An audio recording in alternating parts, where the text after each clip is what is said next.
Auctioneers Bill, third reading. Call on Government Orders of the Day numbers 10 and 11. Arts Council of New Zealand, Toi Aotearoa Bill, Committee stage continued. Airports, Cost Recovery for Processing of International Travellers Bill, Committee stage continued. I declare the House and Committee for further consideration of the Arts Council of New Zealand, Toi Aotearoa Bill, and the Airports, Cost Recovery for Processing of International Travellers Bill. Mr. Chairman. Mr. Speaker.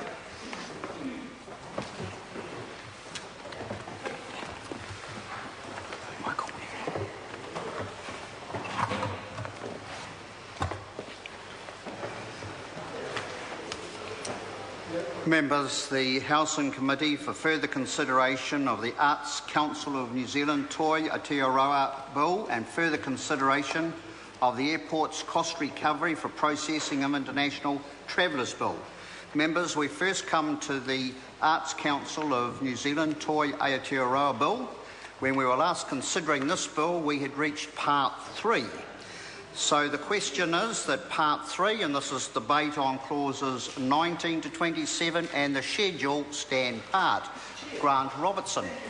For reminding us where we were up to in this bill. We are indeed on Part 3, which is the, I think, somewhat misnamed miscellaneous provisions section of the bill, because actually what Part 3 does is the guts of what's happening here.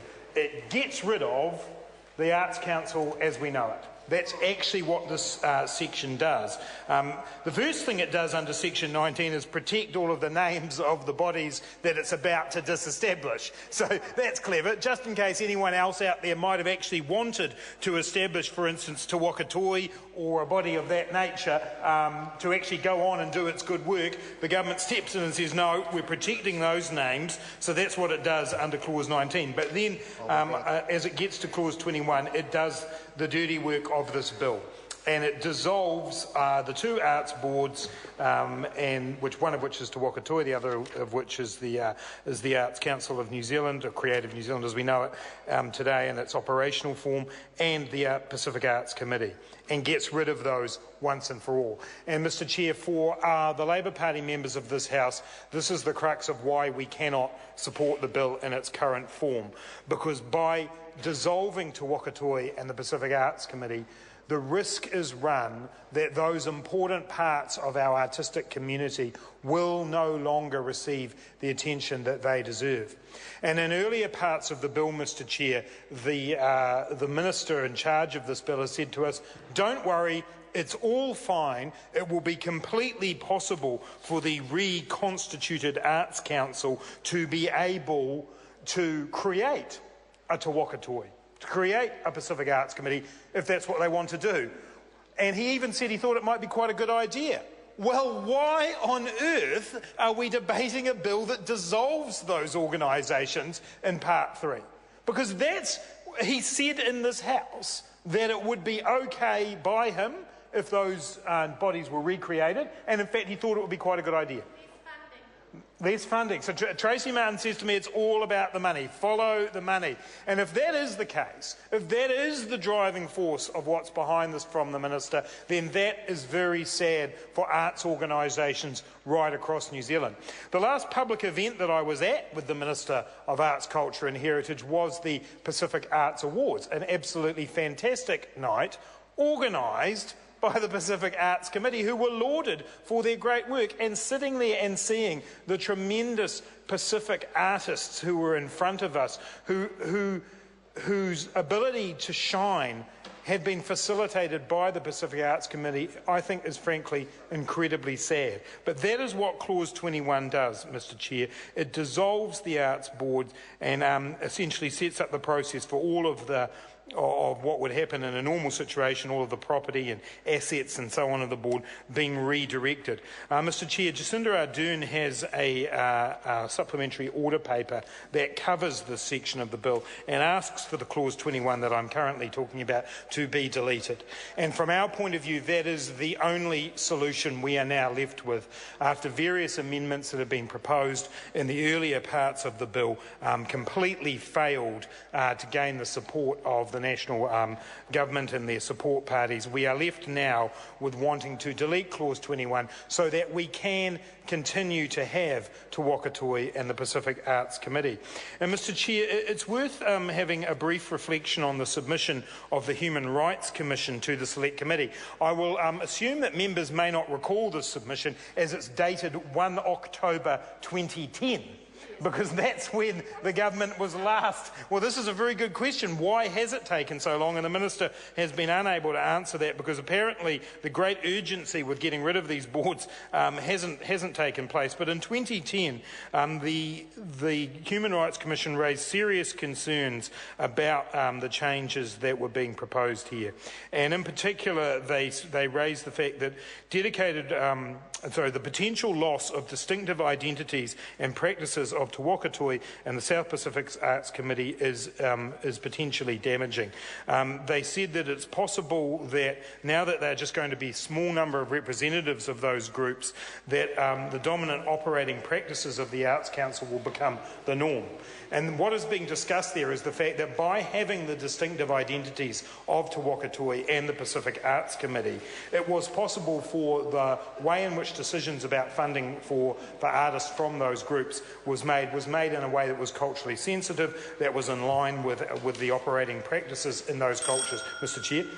Grant Robertson. That was in line with the operating practices of those cultures. That's now gone, and the new council will have to try and endeavour to find a way in which artists from those groups can continue to be supported. Why not just leave the bodies in place? It just doesn't stack up. If the Minister is completely prepared to see these bodies continue, it just doesn't stack up for Clause 21 to be being taken away.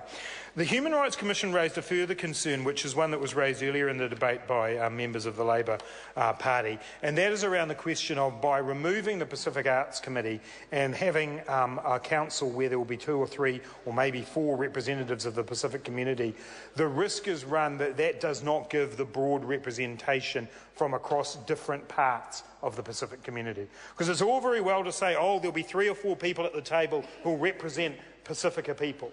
But we all know that across a range of different Pacific cultures, there is nuance, there are different kinds of views. Well, if there is 2 Samoan and a Tongan and a Niuean, who will represent the Tuvaluan and the Tokelauan communities? That is the beauty of the Pacific Arts Committee, is that by having a broad range of people on that committee from the different Pacific ethnic backgrounds, we can ensure that, that we have the representations required. And that's what the Human Rights Commission put to the committee, was to say that the Council would have to work very hard to ensure those communities are adequately provided for.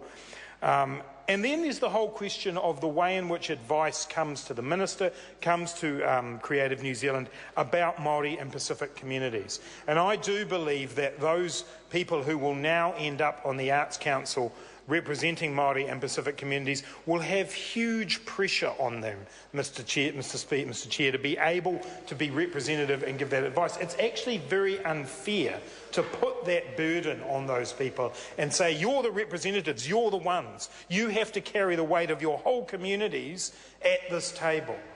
And I simply don't believe a justification has been put forward to the House by the government for why it is that dismantling these bodies, as we're doing under Clause 21, is justified, when we know that they provide effective advice, they provide advocacy and support for Māori and Pacific artists, and they ensure that funding goes directly to those artists from people who understand those communities. That is now going to be put at risk in my submission, Mr Chair. So it is our view on this side of the House that we would ask members to support SOP 364 in the name of Jacinda Ardern to delete Clause 21. We believe that is the only way that we can ensure that Māori and Pacific artists continue to be represented.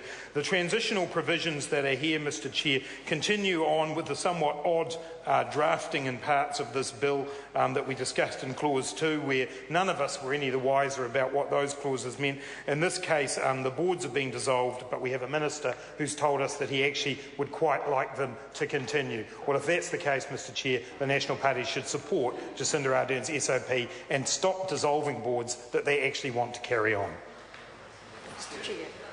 Reno Turakatni.